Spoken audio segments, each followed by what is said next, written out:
All right, we can tell you the answer is It's not not them. Rutger Hauer. The answer will never be Rutger Hauer. The answer is Michael Sangster. The question is, who is the guy I turn to when I have digital camera questions? That would be Michael Sangster from Superior Computers at 2200 Warncliffe Road South. Michael, thank you so much for coming in. Thanks for having me. When we talk about digital cameras, I think is the first thing I need to do. Do I need to talk about pixels? Like, do I need to? You know, it used to be, oh, how many megapixels is it? Yeah. How many is that still the key to buying a digital camera now? Yes and no. Okay. Okay, so the whole thing that we look at when we're looking at digital cameras is we first kind of have to determine what kind of person we are. Oh. So really we have to determine, are we going to carry a big camera, a small camera? What are we realistically going to use? I mean, you can go out and buy a very expensive, very elaborate camera and you're not going to carry it. So we want to determine, you know, what kind of person are you? Are you going to be going after like a point and shoot because it fits in a purse? Are you a person who's going to be doing skiing, water skiing, climbing? Are you going to be swimming with the camera?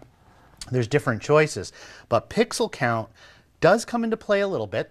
Of course, the higher the pixel count, some people think it believes the better quality pictures, but we have to always consider that we can have a camera that's in this size that has very similar pixel ratings to something this size. Wow. Okay. So what's the difference? Well, the larger the camera, they have a larger chip typically inside the camera as well. So although they're the same pixel count, the higher the camera, the more pixels basically we have, but the larger the chip is inside the camera. So the more memory? Well, it's basically what it's going to be doing is, let's say they're both taking 14 million pixels. The larger the chip, we're going to have less noise. So you get less of that snowy kind of look, especially when we're in low light conditions, right? In regular light conditions, they're fine, but in lower light conditions, it just doesn't come out looking as good as it would if we had a larger camera. As well, we can also see when we have a camera, something like this, the amount of light that can be let in through the lens versus something small, we're not going to have as much light transmitted. And a big lens, you can zoom right in.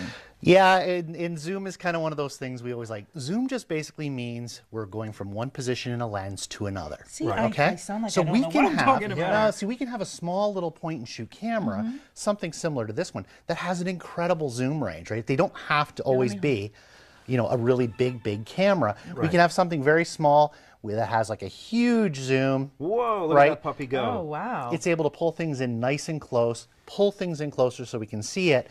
But again, something similar to this, really, in a lot of cases, might be very similar to this. Right. People just don't see it that way. They look at this and go, wow, that's impressive looking. Oh, this one. This looks like a paparazzi And camera. that looks like the kind Like of I'm thing- going to be yeah. filming Madonna in the Exactly. corner eating her cornflakes. And really, in a lot of cases, this may actually pull in closer than this, but this lets in more light. Okay. So for somebody looking for a higher end camera, they're concerned more about how much light we can let in. Okay. The quality of the lens is not necessarily the zoom or how close we can pull it. So although this one might pull in more, this is still going to take a sharper picture because it allows more light in. Of course, they use better quality glass. And of course, the cameras themselves are built that much better. Absolutely. Okay, now when we're talking about zoom as well, particularly when it comes to, you know, something like this, a lot of times we see optical zoom and something called digital zoom. And we always look to optical zoom. What is the difference? Digital zoom is essentially, it's just cropping. So you can do digital zoom after the fact. It's cropping on that chip. So if you have, let's say, a 14 megapixel camera, when we do digital zoom, we may only be using about 8 megapixels because it's cropping on that chip. It pulls it in closer by enlarging it. Now, digital zoom, we never really even like to use it. Optical is always the way we want because we're getting the maximum picture quality without basically reducing our image quality because we've gone to this digital format of cropping. We can do that later. If we want to pull it closer, crop in. Yeah. Do it on the computer. Now, does the pixel rate also, you mean, do you need to consider that when you think about what you're actually going to be doing with the picture as well? Well, yeah, in some cases, I mean, what we look at now is most digital cameras, most point and shoot cameras, all are going to be nowadays up and around 12 megapixels or higher. They're all going to take fairly good pictures. So the real differences start to become in what can we do with the camera? I mean, when we have a point and shoot, something like, again, like this one, or into these guys, they're smaller, they're compact, they're going to fit more in a purse, they're going to go around with us easy. When we start to jump up, though, there's limitations. I can't change lenses. I can't do different things. So people always like to go into these where we can, you know, pop a lens off, pop another one on, Okay. and they have can learned so continuously much. I want Today? to ask you more about the lenses and the considerations in that regard. More with Michael Sangster from Superior Computers, digital camera expert. Michael, back with us when Daytime returns. Welcome back to Daytime. Michael Sangster from Superior Computers, the digital camera expert, joining us. Expert. And, you know, we've been talking about the different considerations, pixel rates, lenses. I think one of the considerations that a lot of people look for, a big one, is durability. Where can I take this digital camera? Well, if you're looking for durability, I mean, really, we're going to want to look into like a point-and-shoot camera, something similar to this. Yeah. Now, I mean, it's, yes, in camouflage. They make them in orange and blue and other colors. Do they make it in normal black? They do make it normal Okay, black. that's good to know. The nice part with something like this is I can drop it. Okay, so basically it has basically a crush-proof rating. So if I drop it from, you know, three feet, it's ideal that, you know, it's not going to get destroyed. I can swim with it.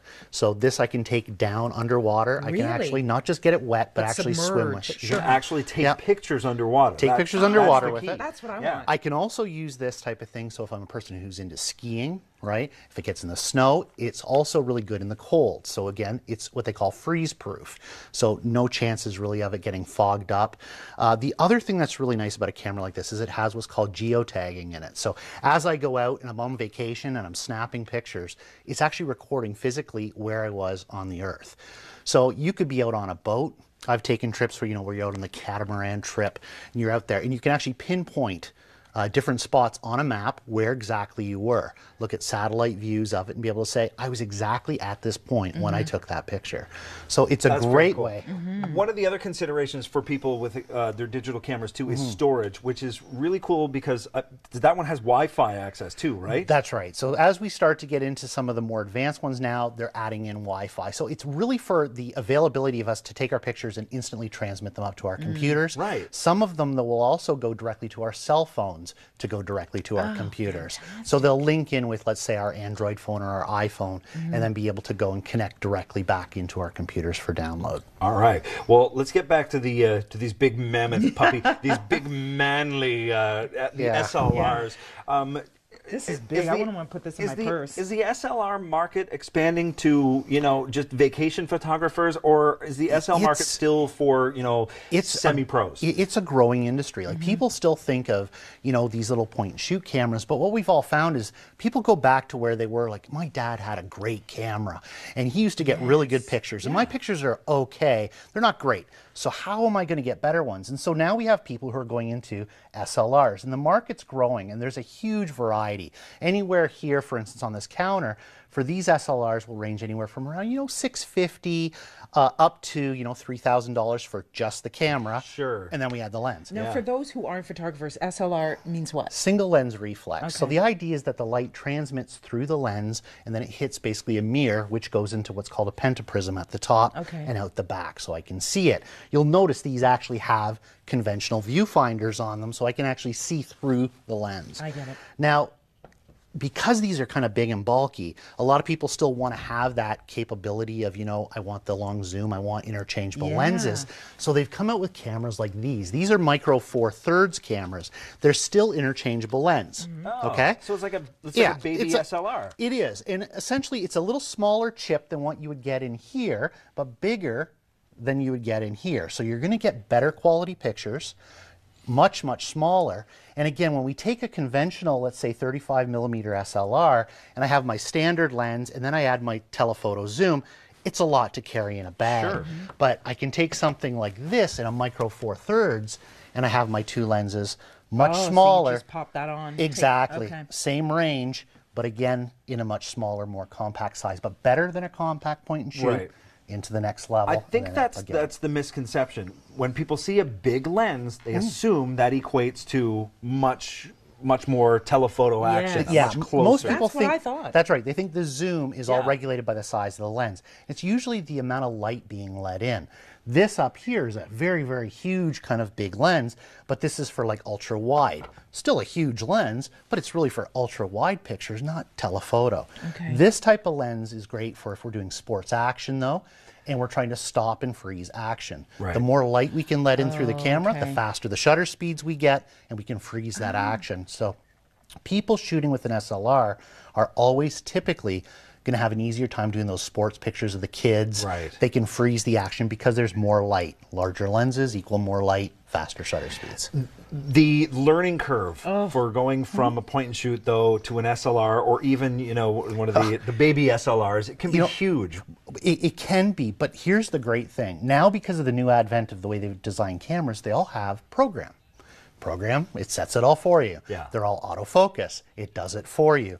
You just zoom to how close you want it to be, push the button, take the picture. They all basically still, even up to the semi-professional cameras, still have built-in flashes, right? So they all have built-in flashes.